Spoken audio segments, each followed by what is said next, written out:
O kadar gelmişsiniz Türkiye'den. Bir kolonya verelim, bir şeker tutalım, bir karnınızı doyuralım. Yok. Ne istiyorsun, ne istiyorsun? Böyle bir karavan istiyorum değil mi? Nasıl karavan? Durunca yapsınlar. 50 yaşına gelmiş birisi hala hiçbir şey bilmeyebiliyor. Üstelik de mühendis.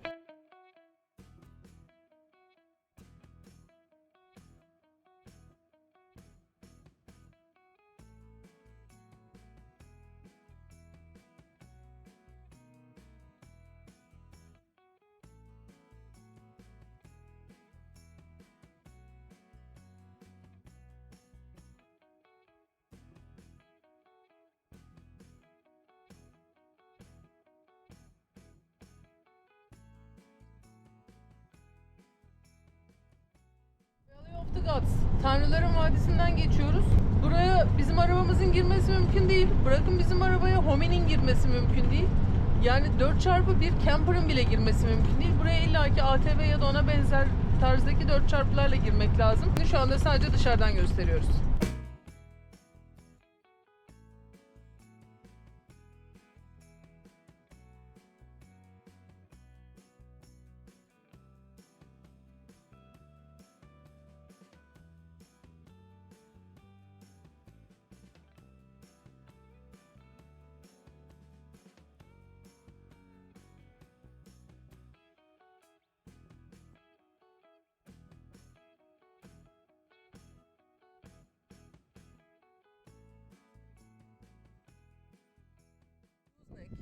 Yani kaz boynu. Kaz boyun.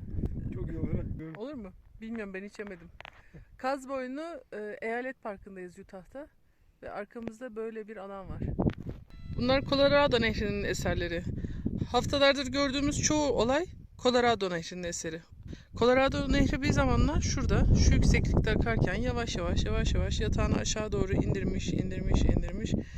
Ve işte böyle bir hale getirmiş. Kalmış. Ve bu kadarcık kalmış. Aslında çok geniş, derin bir nehir olması gerekirken barajlar, şunlar bunlar, onlar da kısmışlar. Su iyice azalmış burada. Tabii Eylül ayının sonlarına doğru gelmiş olmamızın da etkisi var. Ben size burası Colorado Nehri dedim ama yanlış söylemişim. Burası Colorado'dan doğan San Juan Nehri'nin aktığı bir bölgeymiş. Ama geri kalan her şey doğru. Nehir hala kazmaya devam ediyormuş ve artık yavaş yavaş prehistorik çağlarda oluşan bölgelere doğru ulaşmaya başlamış. Şu anda burası dünyadaki en iyi bu şekilde oyulmuş bir nehir şekli. Ama dünyadaki en iyi örneğini burada görebiliyormuşuz.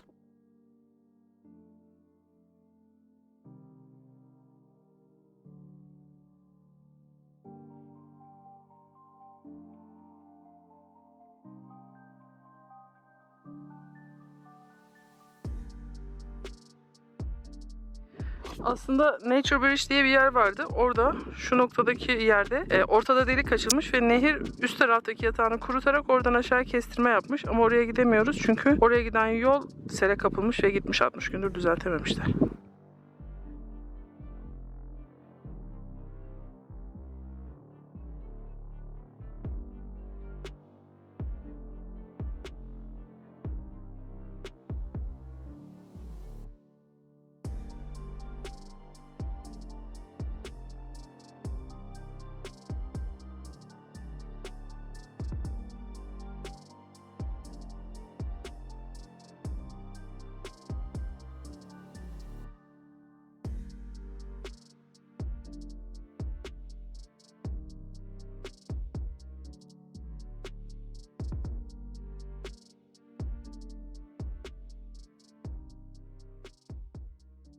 Şu anda Monument Valley'den geçiyoruz. Yani anıtsal bir vadi burası. Çünkü görüntüsü gerçekten çok muhteşem ve insanın tüyleri diken diken ediyor.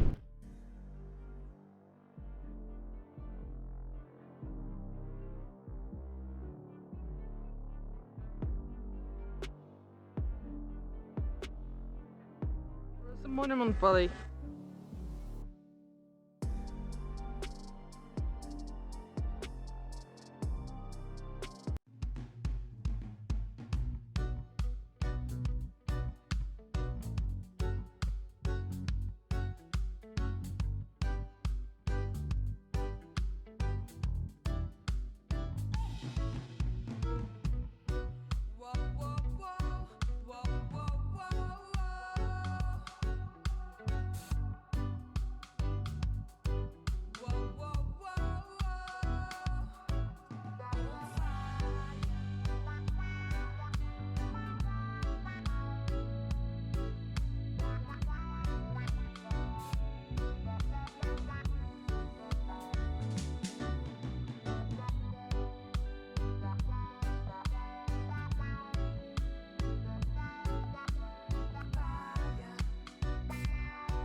Navajo bölgesinden aslında çıkıyoruz şu anda. Ama tabii öbür taraftan da bir nevi giriş burası. Dolayısıyla buraya bir tane Welcome Center, hoş geldiniz bölgesi bölümü yapmışlar. Girip bir içine gezeceğiz bakalım. Hoş geldiniz, ne yapıyorlar? Bizim için bile bölüm yapsınlar. Bir şeker, çikolata bir şey verecekler mi bakalım, görelim. İşte burası Navajo. O kadar gelmişsiniz Türkiye'den. Bir kolonya verelim, bir şeker tutalım, bir karnınızı doyuralım. Yok, nerede bunlar, anlamazlar öyle şeylerden. Bu nasıl hoş geldin bölgesi ya? Bomboş, kimsecikler yok. İncin top oynuyor. Biz de çift kare maç yapmaya geldik onlarla. Monument Valley'de çekilen filmler. Bu bölge Navajo yerlilerinin yaşadığı bölge ve Navajo yerlilerine terk edilmiş olan bölge. Hatta ilk sınırından geçtiğimiz zaman her yerde işte kemerlerinizi bağlayın, bu bir eyalet kuralıdır yazarken Navajo bölgesine geçtiğimiz zaman kemerlerinizi bağlayın, bu bir Navajo kuralıdır diye yazıyordu.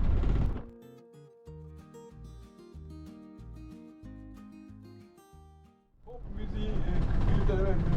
O zaman bir şarkı patlat da dinleyelim bari. Hiçliğin ortasında bir ev, bir şömine, garip garip şeyler vardı ya. Onlar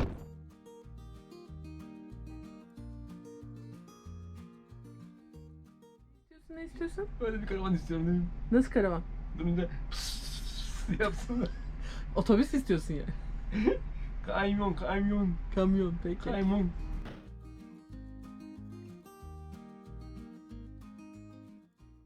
Arizona! Ve yeni bir ayalete geçtik. Arizona'dayız artık. Uzun süren Utah macerasından sonra ayrılıyoruz. Gene geçeceğiz Utah'a. Ama şimdilik Arizona'dayız.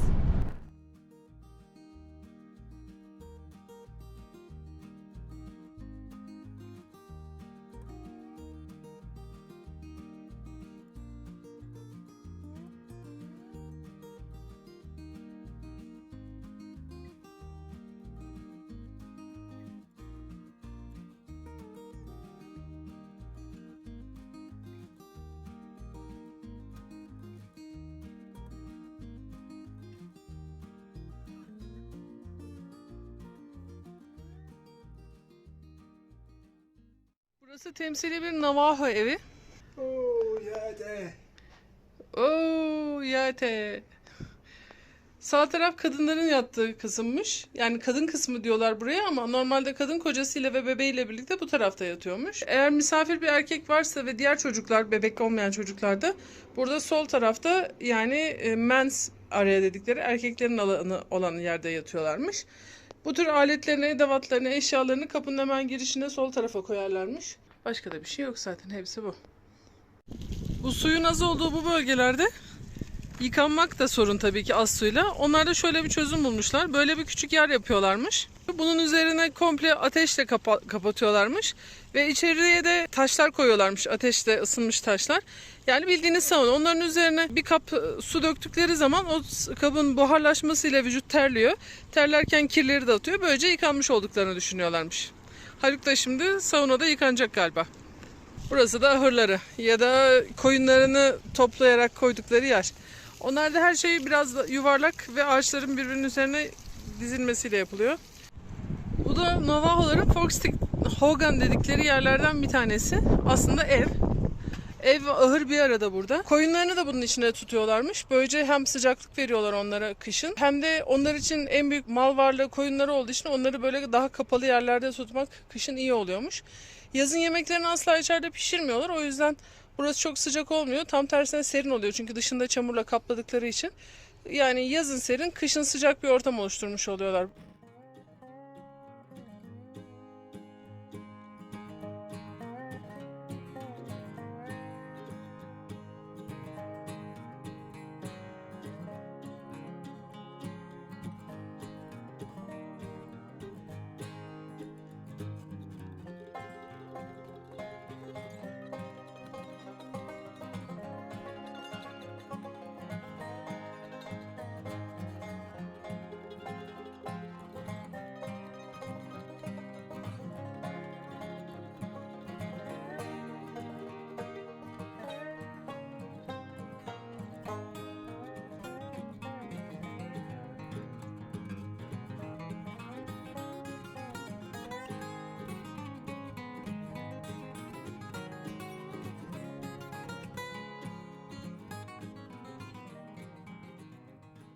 Dem uzmanı olarak yani baraj uzmanı olarak bize açıklar mısın bu bilgileri? Benim gördüğüm kadarıyla Colorado River'ın 4 tane baraj var. Bir tanesi bu. Hoover, Davis ve Parker barajları var. Bu da Glen Barajı. Evet.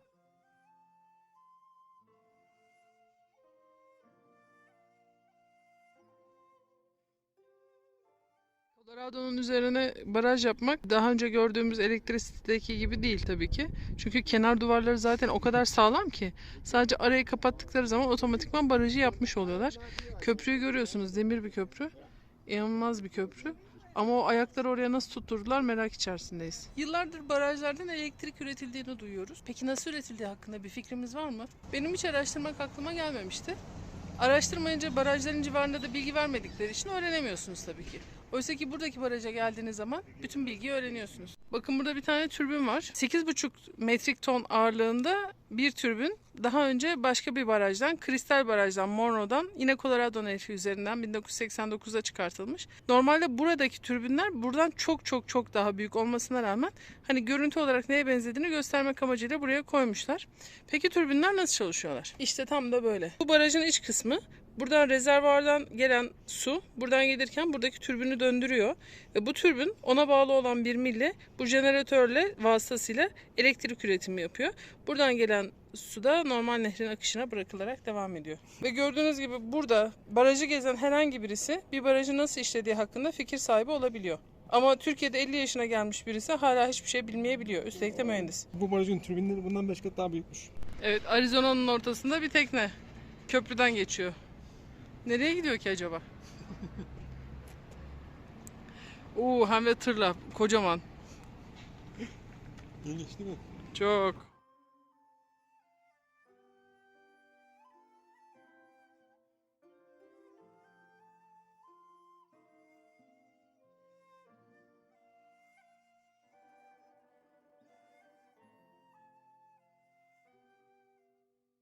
Colorado Nehri'nin barajdan sonraki kısmı.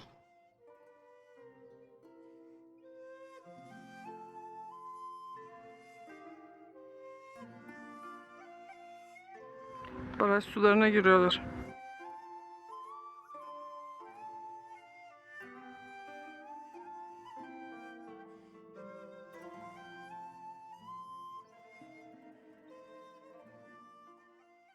Bu arabalar nasıl geliyorlar diyordum. Şurada tünel varmış. Türbünün içinden çıkan suların çıktığı yer değil mi şurası? Şurası. Türbünden gelen sular buradan çıkıyor. Ya burada zaten bir tane türbün yok herhalde. Bir sürü türbün var. Şu karşıdakiler yuvarlaklar türbün değil mi? Onlar ne? Arabaların hemen önündekiler oradan su akıyor.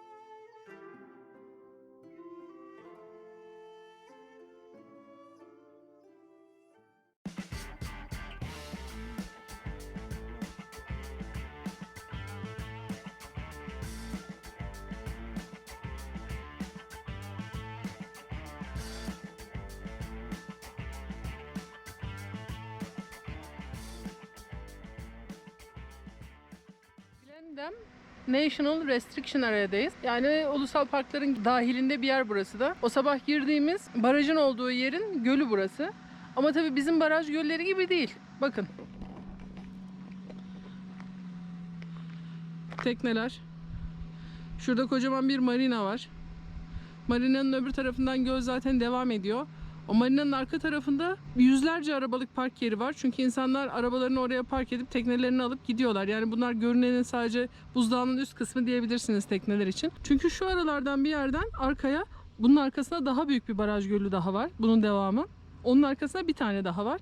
Hepsine geçiş var birbiriyle. Ve dolayısıyla tekneler burada rahat rahat gezebiliyorlar. Böyle alanları bulunca Sherlock da kaçırmıyor tabii. Bu arada şu karşıda görünen dağ şurası. Navajo Dağı. Orası da bu civardaki en büyük yükselti olduğu için çok önemli. Burası çünkü Navajo Kızılderililerin bölgesi. İnsanlar burada suya giriyorlar, balık tutuyorlar ama en önemlisi kocaman kocaman yatlarla, bakın Bodrum Marina'da görebileceğiniz büyüklükte yatlarla geziyorlar.